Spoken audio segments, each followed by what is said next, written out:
Oh, it's good to hear people gathering at the back and coming in and hear that buzz in this place. Welcome, everyone. Welcome to Highlands United Church. I'm going to let folks filter in at the back, but I want to especially welcome the folks who are gathered with us online. It's good that you are here. My name is Will Sparks, and I'm here with a whole variety of people who are contributing to make worship happen this morning. Probably too many for me to name, but so grateful for the leadership of everyone that you will see today in this place. If you're here, oh, there we go. Look at you all.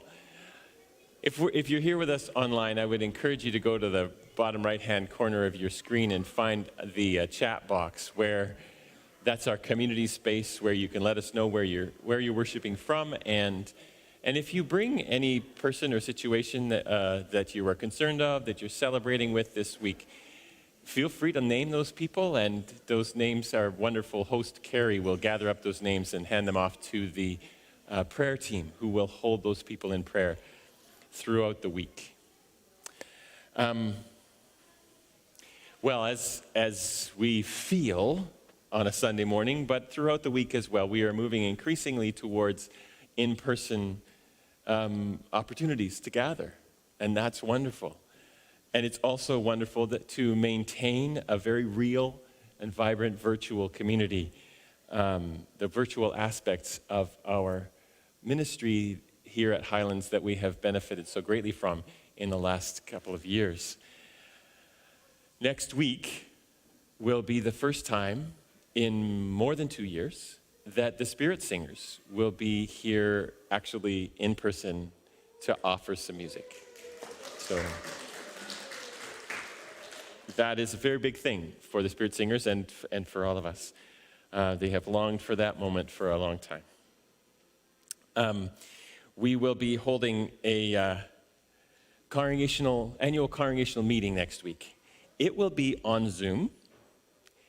However, if Zoom is not a thing for you, we are also putting together an opportunity to gather in the welcome space and hosted by a person who can help have a group that participates in the Zoom there.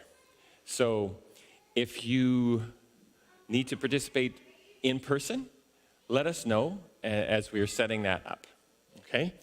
The meeting will happen at 11:30. There is a draft annual report.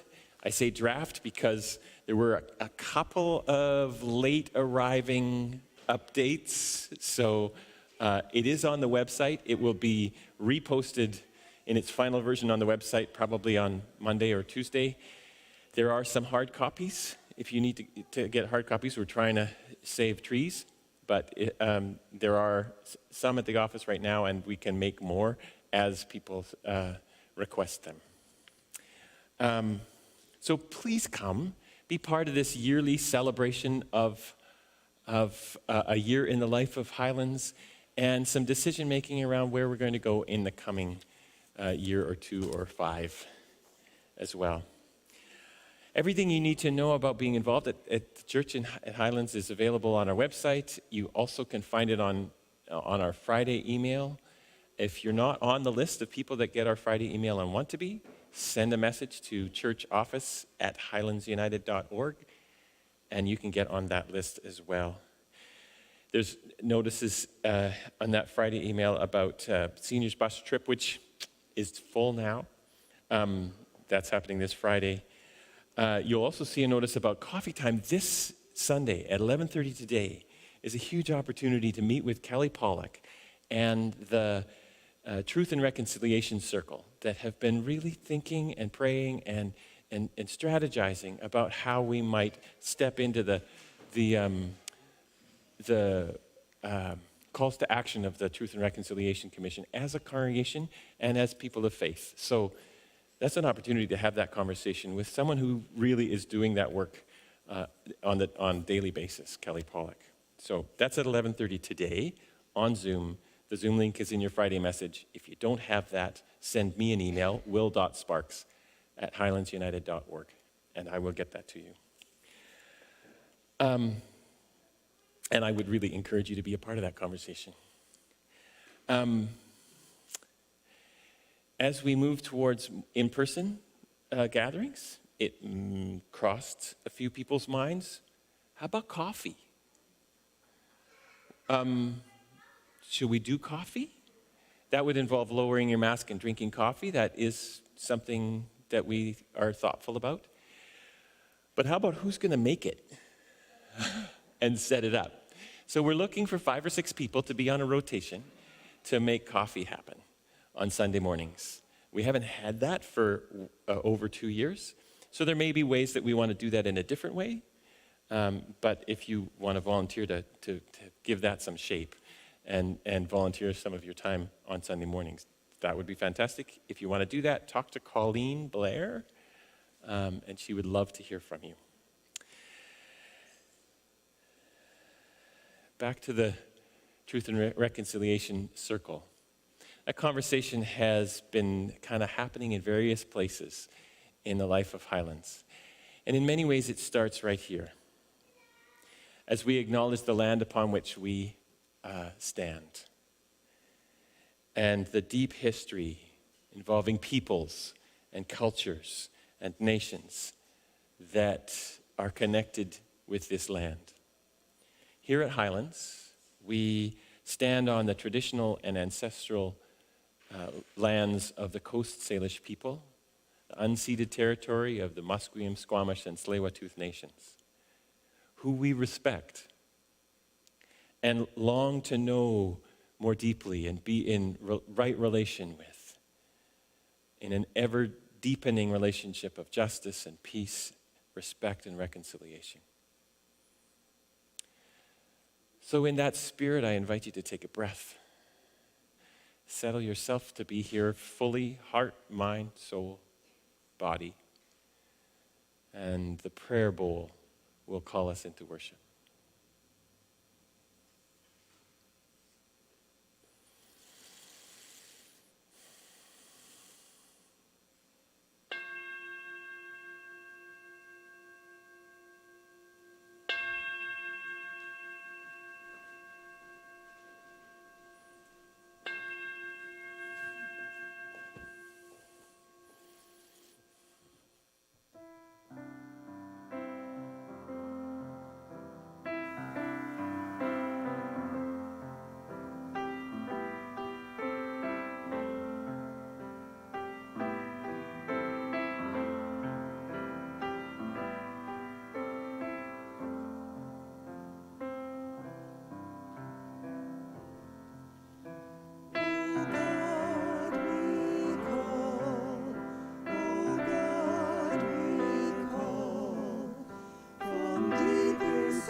Season of Lent, we are challenging our internal thought patterns that drive us towards perfection and productivity or judgment about what life should be like and how it should be lived. And so we take these Sunday moments to stop climbing the ladder, to recognize that we sometimes slip or stumble or fall. And in the midst of all that unholy mess in which we find ourselves, we also find a God who says, it's okay, you are loved, and that is good enough.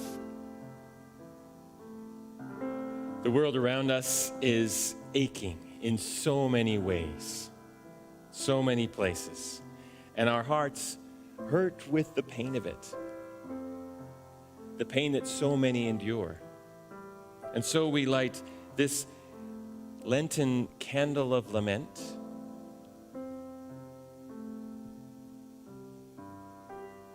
As a sign that we and all that is in our hearts rest in the loving embrace and presence of the one who, when asked who he was, said, "I am the light of the world."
It feels so good to take these off, Will. Yeah. And to be able to smile at faces again. My goodness gracious, but I know I'm going to need it again.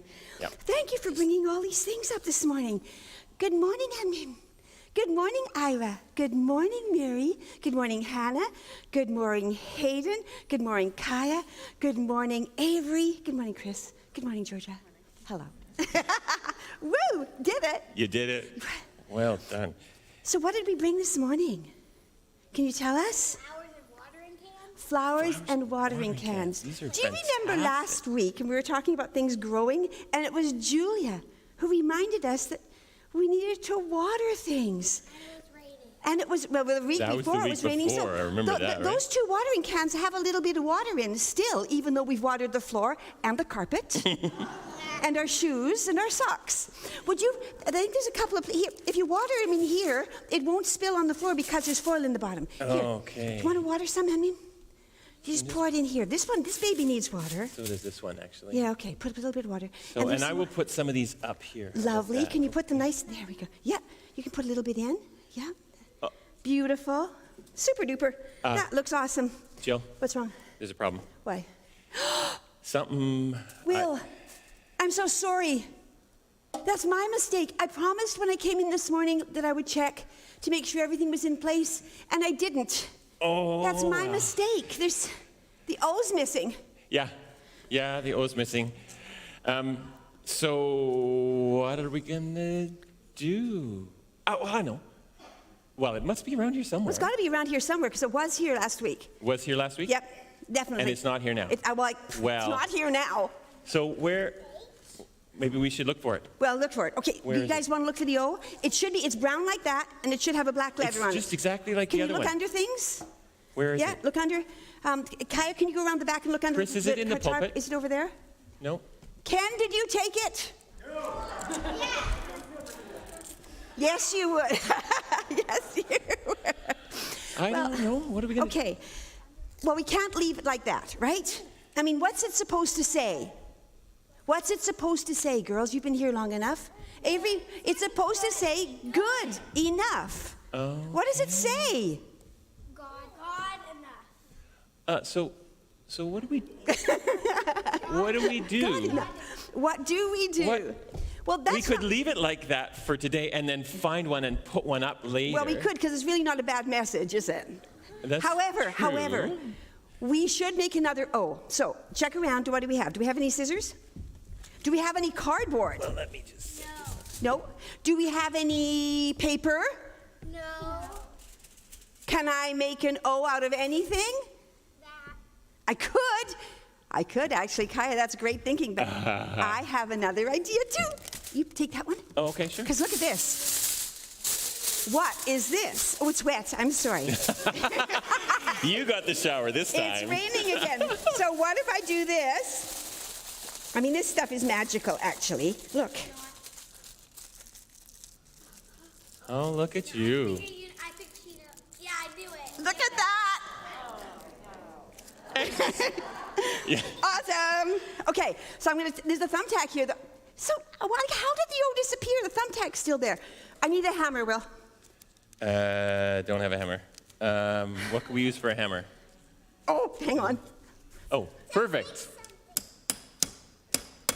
Whoa! Whoa! That was a mistake, That was a big mistake. but it's a fixable mistake. Absolutely. You put that back up while I hammer this in, and And I'll- hopefully the others will. there we go. Hopefully all Doug's little fishing lines back here will work. Hey, look at that. That's beautiful. It is Look fantastic. at that. What does it say now? Good It enough. says- Well, that works. it And says actually, it's kind of even a little bit prettier than it was before. And look what we can do. We can even... Seriously? Aw. Look at There's that. other ones over here. Look. And if we put those through, Oh, that looks really, well, that looks really quite Even? beautiful, actually. It yeah, I've got to make sure that you can still see it, though, don't Yeah, you? absolutely. So that you can still read. Beautiful. Good enough. Good enough. Now it looks like it's part of all the plants. Look Well, at that. It was, it looks beautiful, but it was still a big mistake because it's not just right the way it was supposed to Oh, be. Jill, just right is way overrated. That's I good. think. Don't be so hard on yourself. I do feel better because Everybody makes mistakes. Nobody's perfect. And I practiced to be a puppy. you practice to be a puppy? Well, That's sometimes you have to fantastic. practice a long time to be something really good, right? Yes. I turned to a kitty. And turn time to a kitty? That's great. I know. And sometimes we make My face. Yeah. mistakes, and sometimes we try to fix them. And look what you've done. I know. And actually, I've got a book I want to show you because it's one of my favorite books. It's a book called The Beautiful Oops. And it's by Barney Salzberg. And I'm not going to read the whole thing because I don't want to spoil it for everybody. But I do want to read you the last page because it's really cool. So hopefully people at home can see this. It says, when you think you have made a mistake, and that's exactly what I would do. Oh, oops. Think of it as an opportunity to make something beautiful. So everybody makes mistakes. Well, and I like the word beautiful rather than perfect, Yes, me too. you know? Because we all make mistakes, and we can get really down on ourselves because it's not perfect. But even with the mistakes, and sometimes because of the mistakes, it's beautiful. It is. It's really beautiful. God doesn't expect us to be perfect, ever. I think the only person who doesn't make... When I was a kid and I went to CGIT, I learned one thing about God that stuck with me. God never makes mistakes. You are beautiful the way you are. And sometimes when we make mistakes, we can learn something from them. And everything can be more beautiful. Do you? At home? Yeah. Me too. Toys fell down and then they get mad. The toys fell down, and then you can pick them up. And then you can put them in a different place and make them look even more special. You know, we have a lot of stories. There's a story, and we have a lot of stories in the Bible about people who make mistakes. And we're going to hear one of those right now. So we're going to go down onto the steps. Come on down with me. We're going to sit on the stairs and face this direction, okay? Because we have to, they're going to act out the story, kind of. You're going to want to go all the way to the bottom and then turn around so you can see up to the top again. There we go. Perfect, Amni. That's great. Or actually, that's good enough. Yeah. See, it's, Well, it's in not our perfect. language. It's hard. It's hard to get perfect out of your Here they come. There's lots of stories in the Bible about people who make mistakes and about what God does with that to make things beautiful. There's a story of a woman who loses a coin. She's lost her precious coin, and she turns her house upside down to find it. There's another story about a shepherd who has a whole flock of sheep, loses one, it's gone, leaves 99 sheep and goes to find the one. And then there's this story. It's called the prodigal son, the son who made a big mistake. Here we go. We're just going to wait till Will's in his place. That would be a good idea. And we're going to wait till Ken is in his place. Because they are really important characters in this. All I am is the narrator. That means I tell the story between. They have to act all the parts. Okay. Good.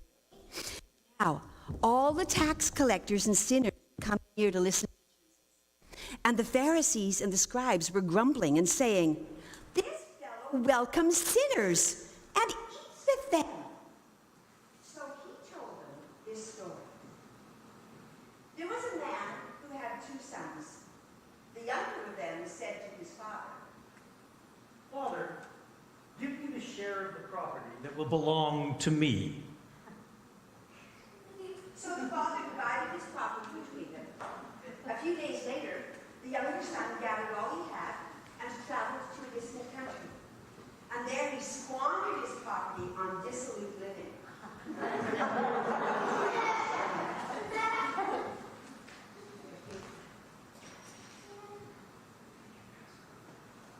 When he had spent everything, a severe famine took place through that country. I'm off. I could say something.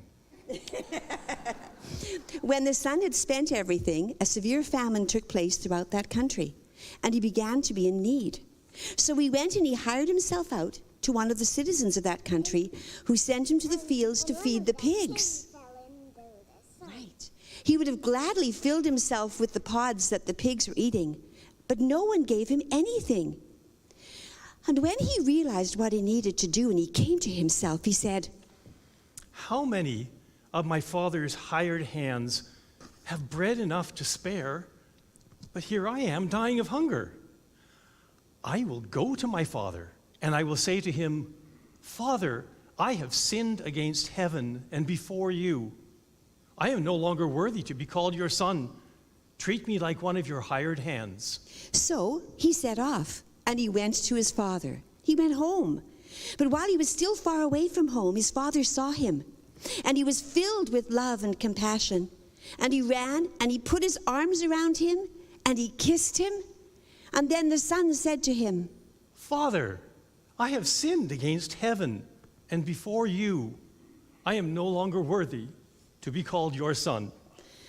But the father said to his servant, Quickly, bring out a robe, the best one that we have, and put it on him. Put on a ring on his finger and sandals on his feet, and get the fatted calf and kill it. And let us eat and celebrate.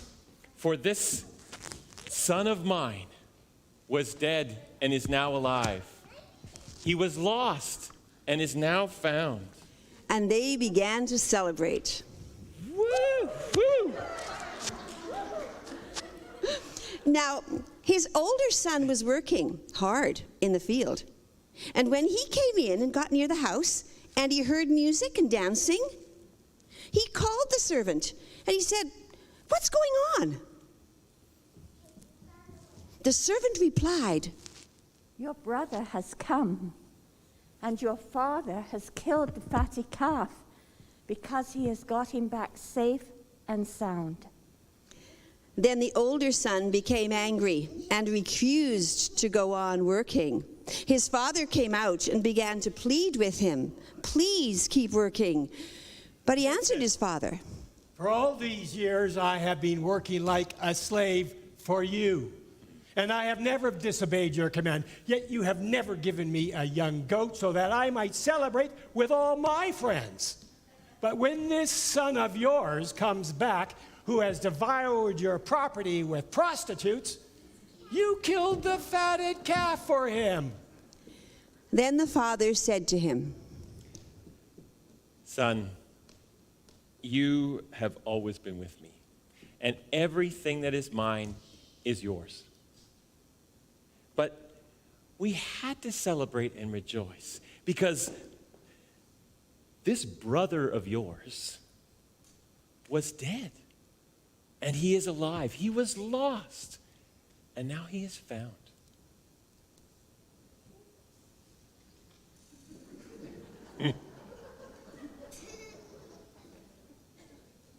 You know, that's actually where Jesus leaves the story. And you see how it's not, that's how he ends the story. And you see how it's kind of not finished? Because mistakes have been made that aren't even fixed yet. Yeah, this was a story that Jesus told. And that's a lot like we have in our own lives, is that mistakes are made and sometimes they don't get fixed right away. Mommy got me a chase too. Oh, that's fantastic. We're going to talk some more about that in Children's Church and here, and we're going to sing. What are we going to sing, Geordie? Take Me As I Am, as you head off to Sunday school. Okay, away you go. Have fun.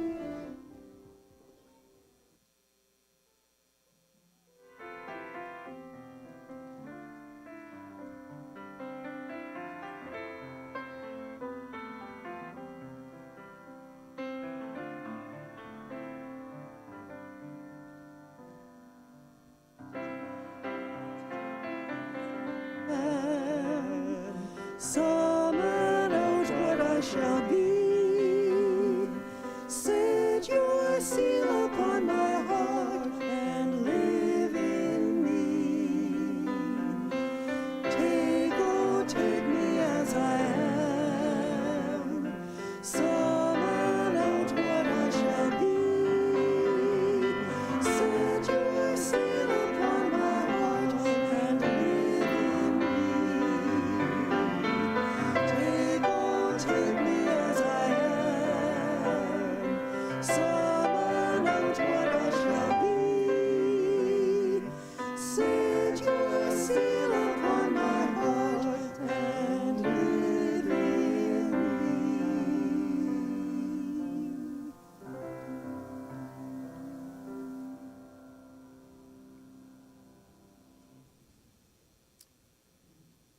That is such a beautiful prayer song. And as I've said before, and Will has said, it is truly wonderful to hear your voices singing once again in this place. Would you pray with me? Holy One, God of grace and forgiveness, you take us as we are and offer us a love that knows no bounds. As we explore this well-known yet complex story, may the words of my mouth and the thoughts and meditations of all our hearts provoke the actions of our lives towards an awareness that we are all good enough. Amen. Jesus, particularly in Luke's gospel, is a storyteller. It's one of the ways that he talks about the kingdom and who is included within it.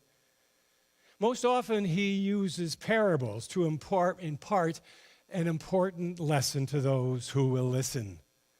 Now, unlike the self-righteous Pharisees who have isolated themselves from anything or anyone whom they deem unworthy or unclean, Jesus is a friend to all. A friend of the poor and the outcasts, the worthy, the unclean, the marginalized. He brings a universal message of hope to everyone, including those who exist on the edges of society. So it is not surprising that in this story, we find Jesus sitting down with sinners and tax collectors, for in his world, they too are the children of God. Now, all of this was rather unsettling for the religious elites, those Pharisees and scribes. Theirs was a hierarchical society, and they, as religious leaders, were at the top. Now, as a rabbi, Jesus was challenging this social order of the times, and with both his actions and with his words. And this was a dangerous thing to do. But that was not Jesus' concern. His concern was to spread a message of the inclusive love of God for all God's people, especially those who are on the margins, put there by the rich and the powerful in first century Palestine. So Jesus sat down with sinners and tax collectors and prostitutes, with the poor and the blind and the sick and the lame. He ate with them. He listened to them. Sometimes he healed them with his touch or with his words and told them stories. He told them stories of a God who was gracious and compassionate, a God who loved deeply and widely and called each of them his own. This was new to those who lived in the margins of society. They had not heard this message before. And so the people gathered around this young rabbi, drawn to him by the power of his words and the warmth of his heart, and listened as he told a story. A man had 2 sons, and the youngest was restless, adventuresome, and anxious to see other places and do other things.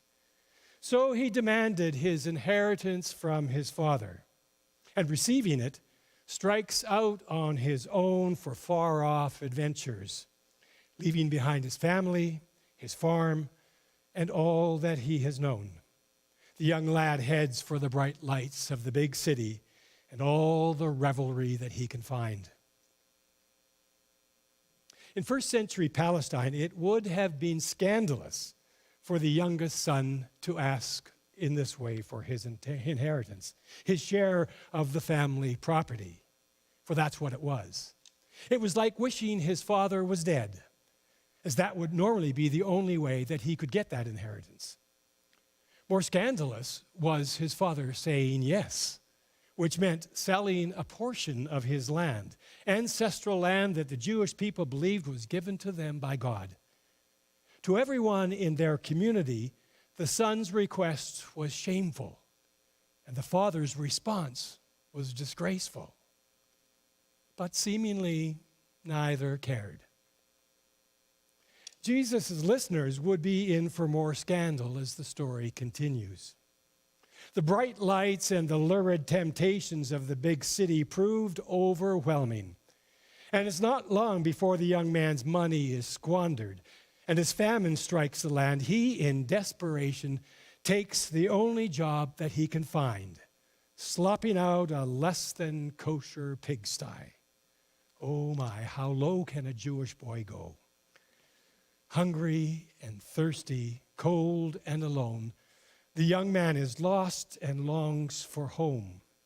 In desperation, he decides to go back to his father, knowing he is no longer worthy of being a son, but hoping to be hired as a servant. His father, who has dreamed of his son's return, sees him coming, and he runs to him, embraces him, and calls for a party such as the community has never seen. Food and drinks, gifts and music abound for this child who was lost but has now come home again. A party for the homecoming of this child who had brought such shame on his father and his community. How is this possible? He should have been disowned, or at least ignored, certainly reprimanded, and made to work as a servant, just as the son had planned. And yet, the father's love for his wayward child, his compassion and joy at his safe return overrides all the appropriate customs and mores of his day. It is good enough that he has come home. Of course, the story is not finished. But all are not pleased. The eldest son, still working in the fields, hears the joyful cacophony of a noisy party. Upon finding out that his wayward brother has returned and his father has celebrated this event with unseemly extravagance, he angrily refuses to come in. I think we can all understand his anger. His brother has caused enormous upheaval in the family, shorn away some of their land holdings, hurt his parents deeply, squandered all the money that was given to him in loose living, and has now crawled home in disgrace. And going forward will be living off what eventually will become his brother's inheritance. It ain't fair. Wallowing in his own jealousy and pride and resentment, the oldest son lashes out at his father, who has come out to meet him, hoping to bring him into the party. I've done everything a good and loyal son should do. Worked the fields from dawn till dusk, never complained, never partied, never given you any grief, and that dissolute son of yours suddenly shows up and you kill the fatted calf for him. Battered by this verbal abuse, the father looks at his son and simply says, I have always loved you, and everything that I have, all that I own, is yours. But I thought we had lost your brother forever. So we must celebrate, because he was dead and is alive again. He was lost and has been found. And as Will said earlier, there the story ends, unfinished. We don't know if the oldest son came into the party. We don't know if he seethed with bitterness for days or weeks or maybe a lifetime. Don't know if he recognized that he too was lost and buried in anger and resentment, unsure if he was loved too, even though his father stood there in front of him with arms wide open and deep love in his words, begging him to come inside. And the youngest son, did he rise the next morning content to be home again? Was his penitence genuine? Did he carry his guilt for days or weeks or maybe a lifetime? Did he pull his weight in the fields? Did he apologize to his brother? Did his hunger for a different, more exciting life abate or pull him away once again? We don't know. The story doesn't tell us. That's part of the beauty of the parables that Jesus shared. We can all find ourselves in the story, and we can write our own endings.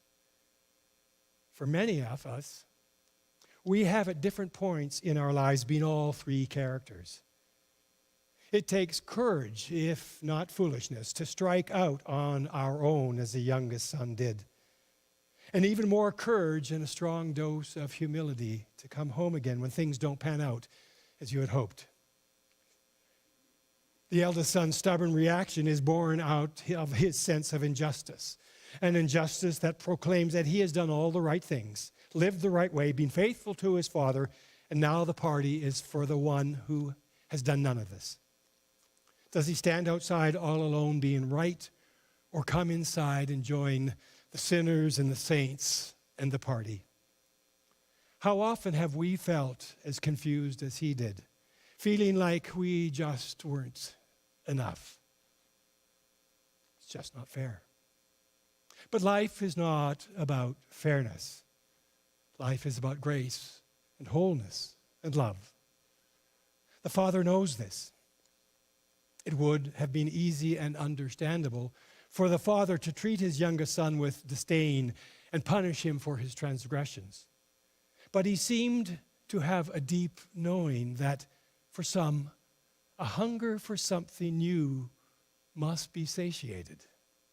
He also knew that a different kind of hunger might bring that one home. And his extravagant welcome is a model of extravagant grace. This child, who has returned, is feted with the finest robe and rings, and the fatted calf is put on the spit. The father acts not out of judgment, but out of excessive, wasteful love. In the words of Barbara Brown Taylor, the father does not love either of his sons according to what they deserve. He just loves them, more because of who he is than because of who they are.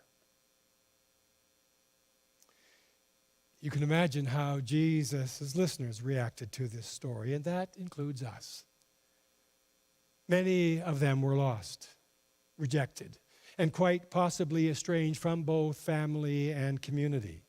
And they felt likely alienated from the God of their ancestors as well. Unloved by the community in which they lived, pushed away by the families they once loved, and disdained by the religious authorities who knew nothing of compassion and grace and stood in the stead of God. And now they were hearing this new message. This rabbi was telling them that they too were welcomed by God. They too were good enough, just as they are. And I wonder about the Pharisees, those religious authorities who were more concerned about the rules than the reality of life. Could they find themselves in this story?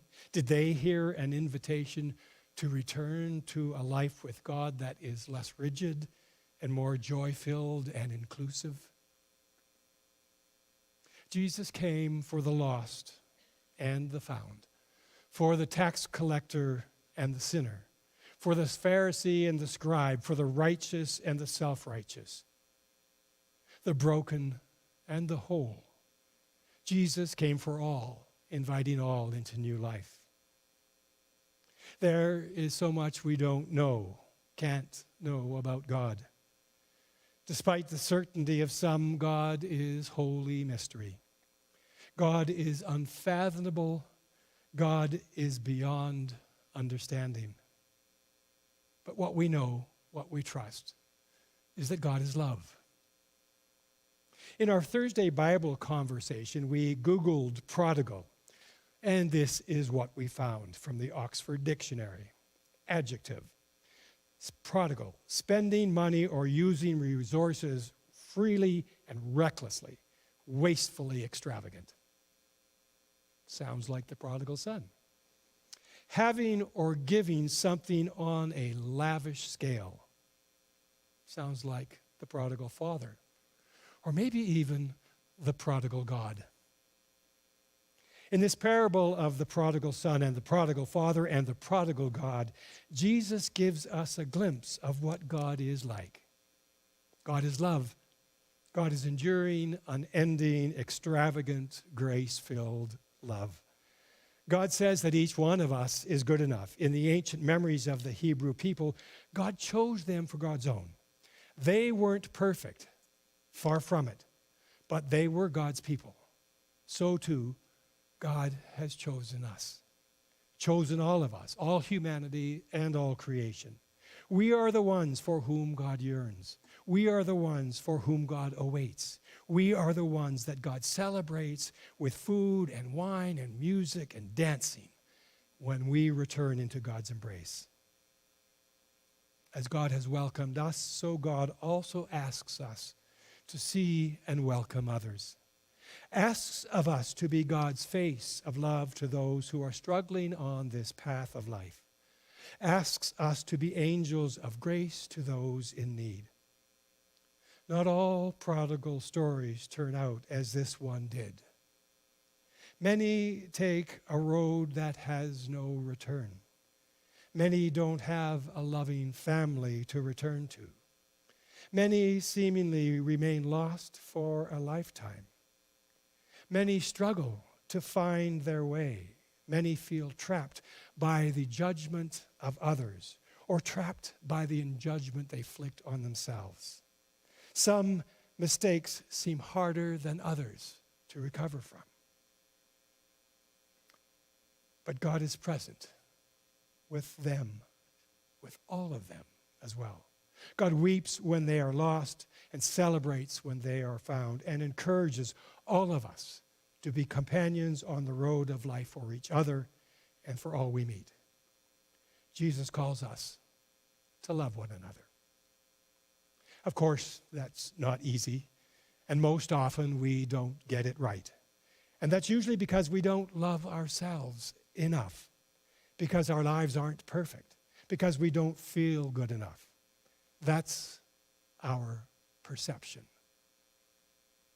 But it's not God's perception. This parable of the prodigal son reminds us that no matter where our story takes us, we are always held by an extravagant grace and a deep, unending love. It is God's story. It is Jesus' story. And it is our story. Live the story today, tomorrow, and always. And as you do, know that God's abiding grace and love is with you. And you are good enough. Amen.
child is lost.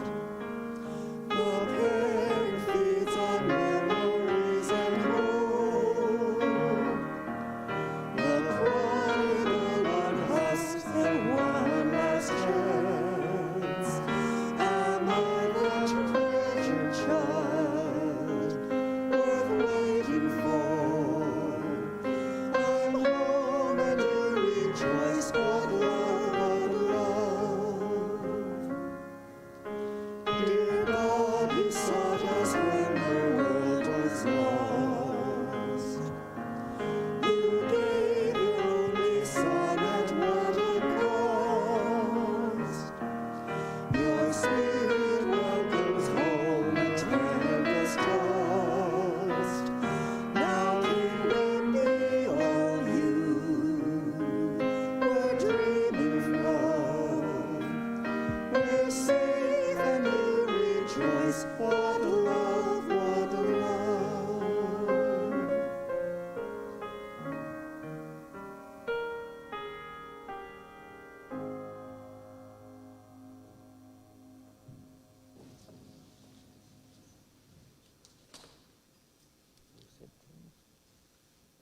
Beloved Father and Mother of us all, the one who holds us and all living things in your hands, we ask that you hear our prayers.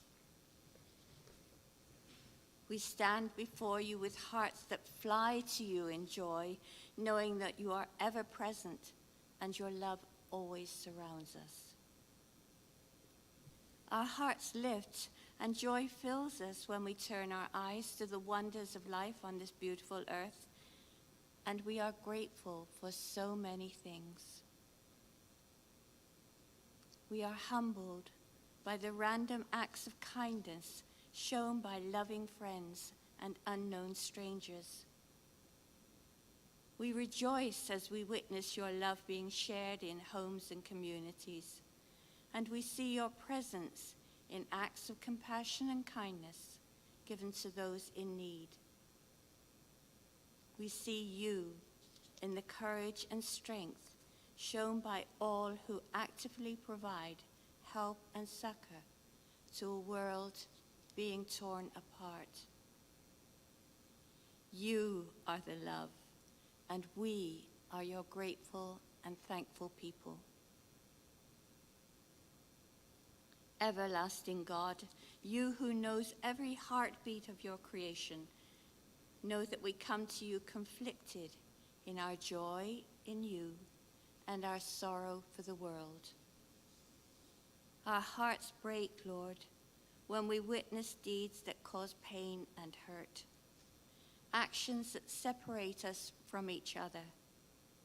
We grieve when neighbor fights with neighbor. We are saddened by the acts of discrimination shown to those whose skin is a different color, or whose way of loving or being is different from ours. And sorrow fills us when we hear the pain and torment being experienced by people and nations living with the daily reality of war, violence, and aggression. And we specifically pray today for the relief for the peoples of the Ukraine and for wisdom from our leaders.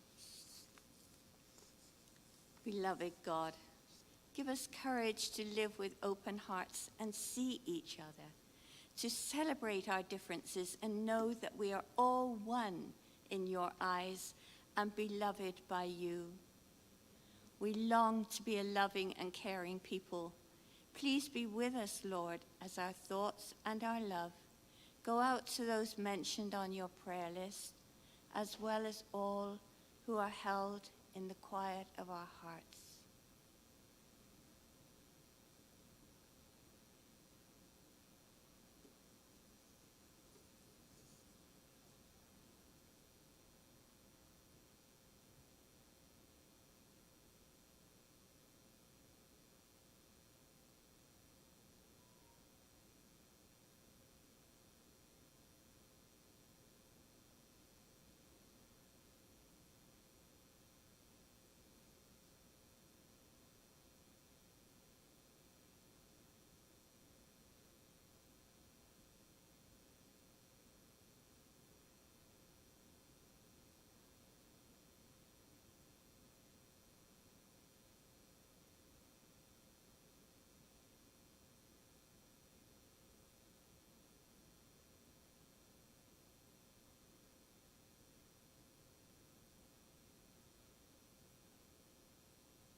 Gracious God, forgive us and be with us when the shadows of this world overtake us, when we feel distanced from you, when we lose our way and think for a moment that you are lost to us.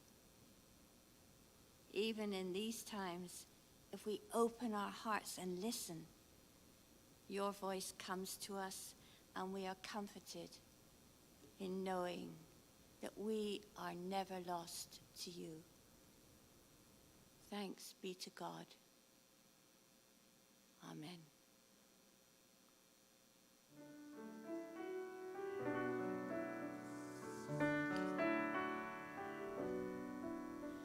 Creator of a loving home, heavenly and holy, help us build the world that you imagine, the world that you imagine.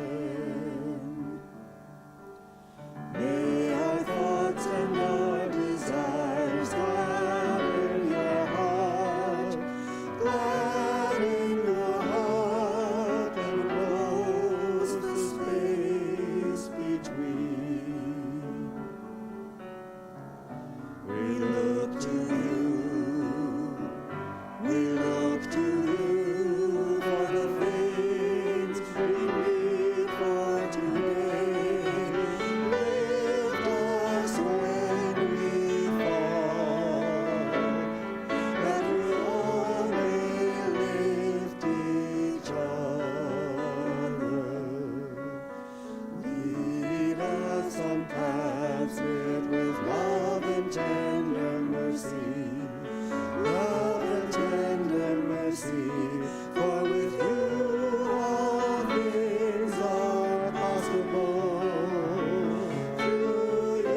Thank you, Spirit Singers, some of whom are here, some of whom are with us online.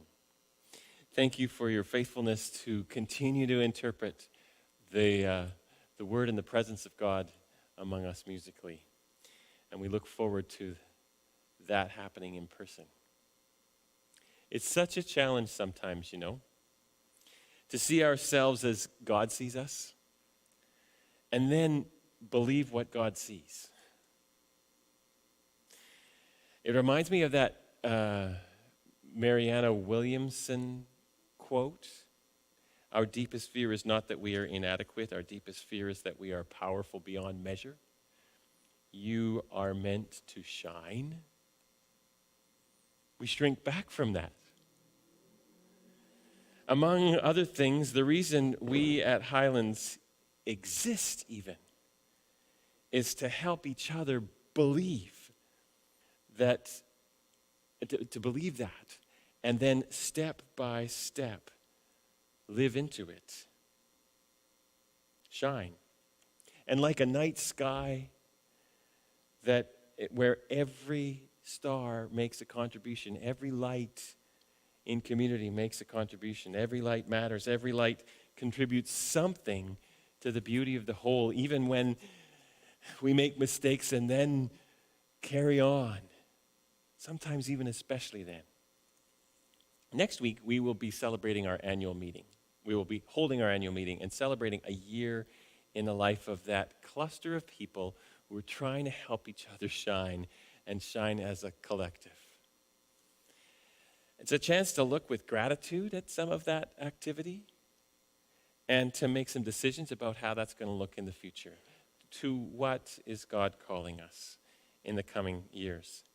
It's also a chance for people to step into leadership, for others to step out of leadership, having already served. We are an organization. There are a number of roles that people play, a number of places people choose to shine for a time that are needing folks to step into. Places like stewardship or local connections, which is our word for outreach. Finance, representation to the wider church. So I encourage you to think and pray in the coming week about the way in which you show up and shine in this place. Look around you and see if you can see people who can offer themselves, and you would think, wow, what an opportunity to have the leadership of that person. Talk about it. Tap them on the shoulder. And I encourage you to continue to pray for this community of faith. And I thank you for the many ways that you do step in, that you do, muster your courage and allow your voice to be heard and your presence to be known. For your financial offerings, for your time, thank you on behalf of the whole. Now let's sing, I Am a Child of God.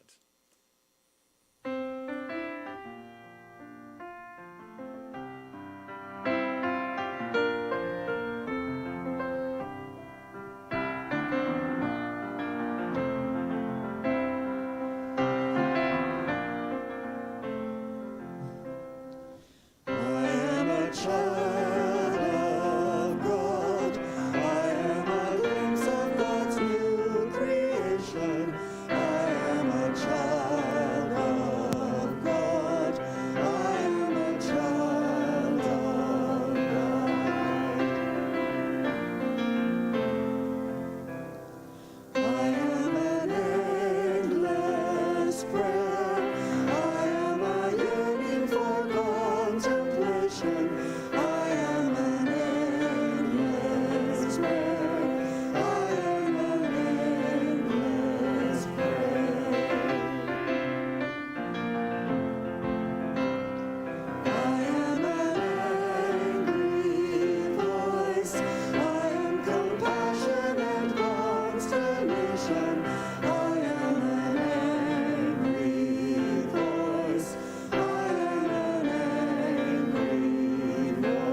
Oh, before I give you the blessing, I have to say that Will actually made a mistake this morning. He forgot something, but we forgive him for this. And I know Sandy will forgive him, but Sandy did want you to know that the summer camps, the registration and the information for that is open, and it's on the website, so there's lots of camps there, and I know you want to get in there with your kids or your grandkids first.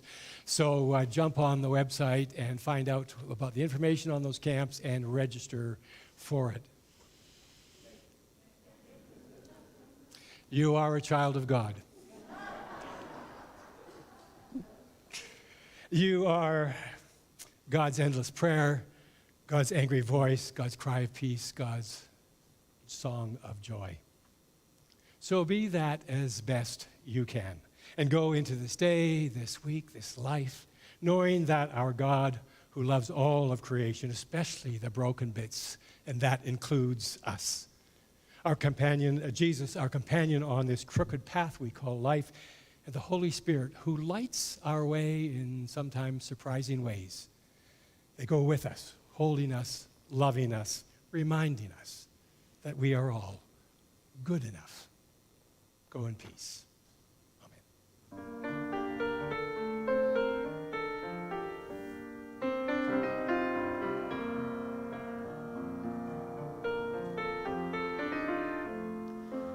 Cradle me in your arms, cherish and comfort me.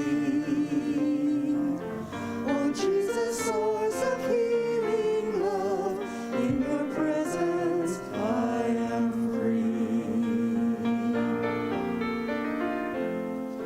Cradle me in your arms, cherish and comfort me. Oh Jesus, source of healing love, in your presence I am free.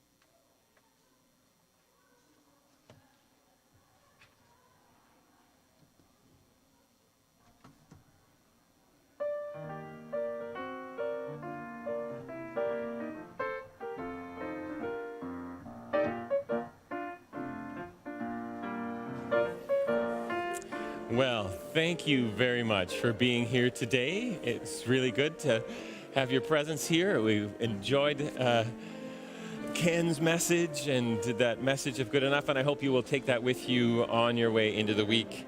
And I remind you that there's coffee time coming up at 11:30, and Kelly Pollock and the Truth and Reconciliation Circle will host that. It's something that's really important for us as a community to get deeply in touch with, is the calls to action of the Truth and Reconciliation Commission. So it's a chance to talk about that and some practical ways forward for you.